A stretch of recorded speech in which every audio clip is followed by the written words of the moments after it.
juntos é o começo de uma realidade. Muito obrigada.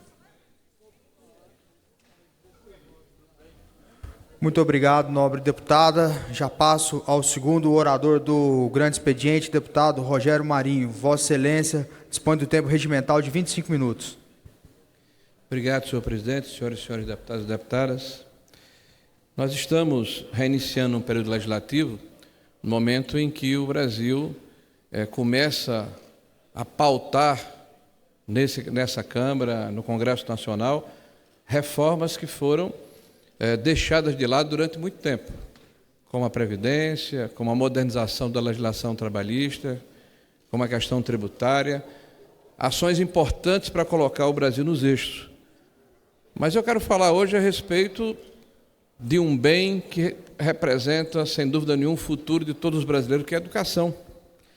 A educação é o bem mais precioso da nossa sociedade. E essa eficiência ela pode ser atestada no número de premiados com Nobel, com inventores, com grandes professores, com físicos, com biólogos, com filósofos, com historiadores, com empreendedores, com poetas. Pode também ser vista na qualidade da mão de obra técnica, na qualidade dos seus advogados, enfermeiros, médicos, pelo número de pessoas alfabetizadas, pelos que concluíram a educação básica. Educar, estudar, é um meio democrático de ascensão social. Pela educação, muitos podem progredir e superar situações de pobreza e de miséria. Infelizmente, o nosso país não experimenta um ensino minimamente eficiente. Há pelo menos 2 décadas, prosseguimos com um alto percentual de analfabetismo formal e funcional, com baixas taxas de conclusão do ensino fundamental e médio, baixas taxas de conclusão no ensino superior, desempenho escolar medido por teste muito baixo, exibindo déficits primários na educação brasileira. O governo divulgou o SAEB, e também o Prova Brasil, referente a 2015, e como esperávamos, mais um instrumento que comprova a tragédia que é a educação nacional. O movimento Todos para a Educação afirma que a média mínima esperada em língua portuguesa para os anos iniciais do ensino fundamental é de 200 pontos. No resultado de 2015, alcançamos 207 em matemática para a mesma etapa, quando o mínimo são 250. Ou seja, nós estamos muito aquém da necessidade que temos de proficiência dos nossos alunos nos 2 ciclos do ensino fundamental. Para os anos finais do ensino fundamental, em língua portuguesa, se esperava 275 pontos e o Brasil alcançou apenas 251, resultado parecido em matemática. Esses dados deveriam causar repulsa em toda a sociedade, especialmente nos setores mais diretamente ligados à educação. Entretanto, vemos que as corporações estão muito mais interessadas em seu posicionamento ideológico, ao invés de defender, de fato, uma educação de qualidade. Chamo a atenção dos senhores para a situação do Nordeste, que é muito pior do que no resto do Brasil. Se tratarmos da situação do nosso país a nível internacional, o teste PISA, também recentemente publicado, mostra que o Brasil não se saiu bem. Entre 70 países que foram consultados, o Brasil está na posição 63, 59 e 61 em ciências, em matemática e português. Entre 70 países. Ou seja, mais uma tragédia quando nós nos comparamos com outros países do mundo. Os baixos padrões de aprendizagem do nosso país contribuem para a baixa produtividade do trabalhador. É preciso concentrar esforços para superar essa que é a nossa principal mazela, a falta de qualidade na educação, o analfabetismo escolar. Os esforços devem se concentrar nesses objetivos: formar bons leitores, consolidar habilidades básicas de matemática e nos estudantes brasileiros de uma forma geral. Erradicar o alfabetismo escolar em todas as redes municipais e estaduais vai permitir, através de uma vigorosa adoção de ações pedagógicas diretas, a melhoria do desempenho educacional e o crescimento do nosso país.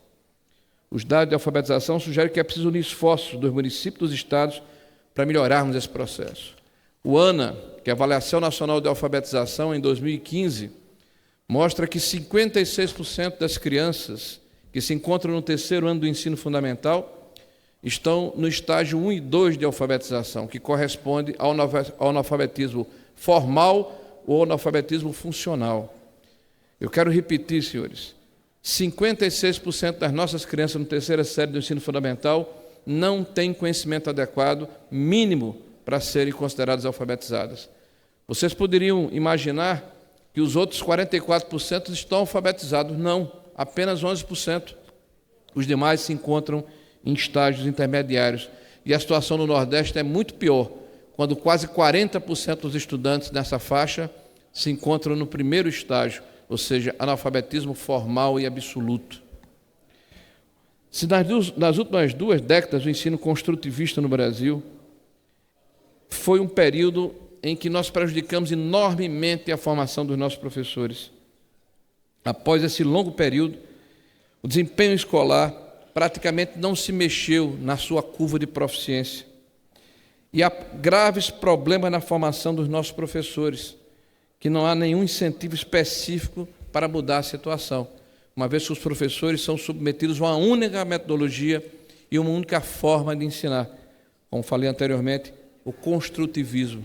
É importante trazer aqui a palavra do Steve Pinker, que nos Estados Unidos, o importante educador daquele país, dizia o seguinte, abre aspas, as crianças americanas encontram-se entre as de pior desempenho no mundo industrializado nos testes de conhecimento matemáticos. Essas crianças não são estúpidas. O problema é que o sistema educacional ignora a evolução. A filosofia dominante da educação matemática nos Estados Unidos é o construtivismo, isso em 1998.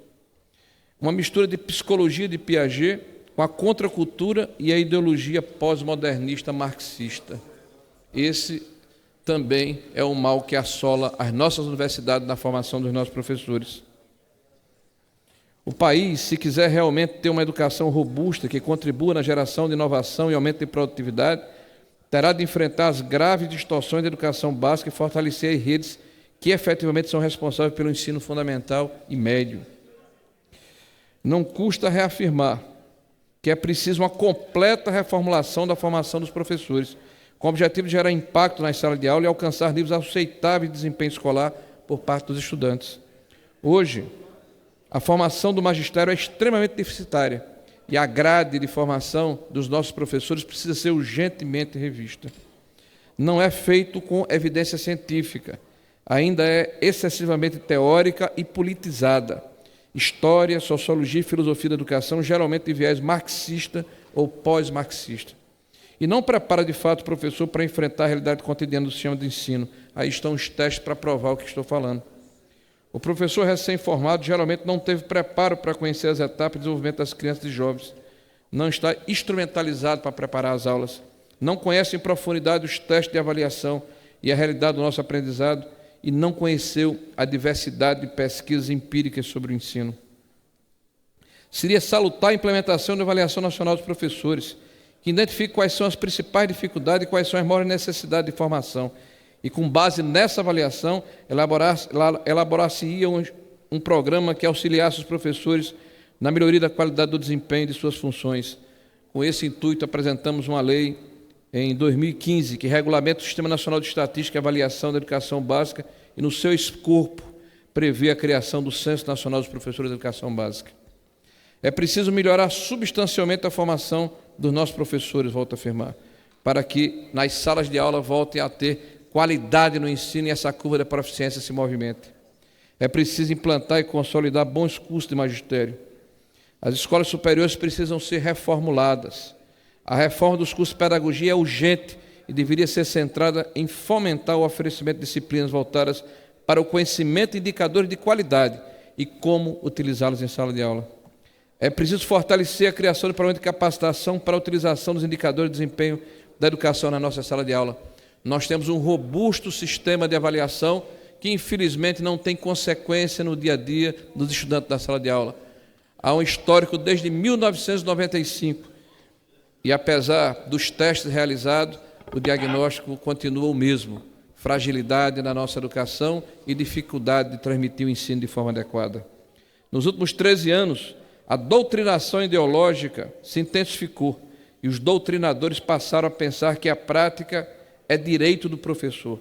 Perderam o pudor e, em uma espécie de delírio, acreditam piamente que a escola pode ser um palanque político e que isto seria um incentivo ao pensamento crítico. Um raciocínio evidentemente invertido. A academia tem que ser plural e a escola tem que representar o sentimento da sociedade. Implementar o programa Escola Sem Partido é um primeiro passo para reverter o atual cenário de horror vivenciado pelos estudantes que dioturnamente nos procuram para denunciar essa prática abusiva que fere o Pacto de São José da Costa Rica e a nossa Constituição Federal. Nas palavras de Olavo de Carvalho, os pontos fundamentais da Escola Sem Partido são tão obviamente justos e tão solidamente amparados na Constituição Federal que os inimigos do movimento, para combatê-lo, não tiveram outro remédio senão roubá-los e fingir que o movimento defendia propostas contrárias. Vejamos então quais são esses pontos. 1. O professor não se aproveitará de audiência cativa dos alunos para promover os seus próprios interesses, opiniões, concepções ou preferências ideológicas, religiosas, morais, políticas e partidárias. Isso está na nossa Constituição. O professor não favorecerá nem prejudicará os alunos em razão das suas convicções políticas, ideológicas, morais ou religiosas, ou da falta delas. O professor não fará propaganda política partidária em sala de aula, nem incitará seus alunos a participar de manifestações e passeatas. Ao tratar de questões políticas, socioculturais e econômicas, o professor apresentará aos alunos de forma justa, isto é, com a mesma profundidade e seriedade, as principais versões, teorias e opiniões e perspectivas concorrentes a respeito dos diversos temas.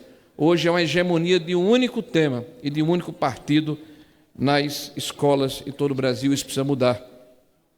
É patente o que objetiva a Escola Sem Partido. Nada mais é do que garantir aquilo que é elementar em qualquer espaço educacional, a pluralidade. O professor não pode usar a audiência cativa para impor um único pensamento aos seus alunos, negando a essas crianças o acesso ao conhecimento plural. Há diferentes